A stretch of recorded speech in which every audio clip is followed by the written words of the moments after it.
masobra sa 3,600 ka loose kag voluntarily surrendered firearms ang natipon sang pulis sa bugos nga Western Visayas sa linsang tuig 2019.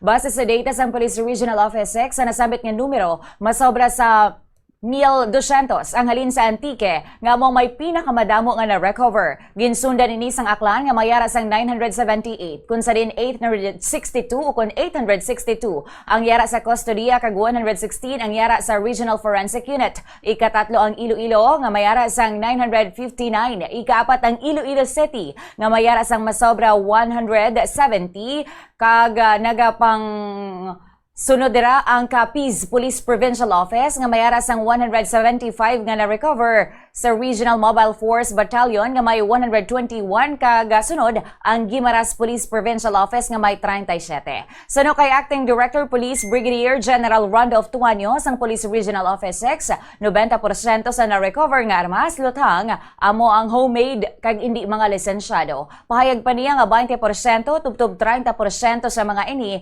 ang posible magamit pa sa krimen kung wala ma-recover sa mga pulis. Ginpahayag man sini nga pagasiguraduhon nga ipang i-demilitarize ang mga pusil agod hindi na ini magamit pa sa mga sibilyan, ilabi na ang mga nagatuyo sa paghimo sang krimen. Ang armas lutang iga pa idalom sa ballistic exam agod nga madeterminar kung ang mga ini ginagamit sa krimen nga nagluntad sa rehiyon. Pagkatapos ang examination, kabahin sa proseso ang pagseparar sa mga armas lutang kung siriin ang mga human sa kahoy iga panghaboy kag iga scrap naman ang human sa metal. Yari ang Director sa Police Regional Office 6. Sinasabi nga po natin, bigyan nyo ng pagkakataon ng Police Regional Office 6 na hayaan nyo po na gawin namin ang aming trabaho sa pagpapamagitan po ng law enforcement. Hindi natin po hayaan ang pagkasik po ng karahasan sa pamamagitan po ng paggamit ng firearms.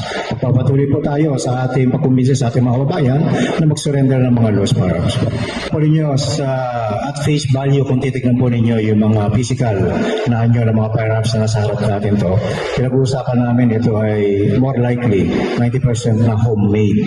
Ito po ay pinagsama-sama na parte ng mga totoo o lumang firearms na gumamit po sila ng kanilang mga sarili-sariling invensyon para magamit po natin. Si Acting Director Police Brigadier General Randolph Tuanyo.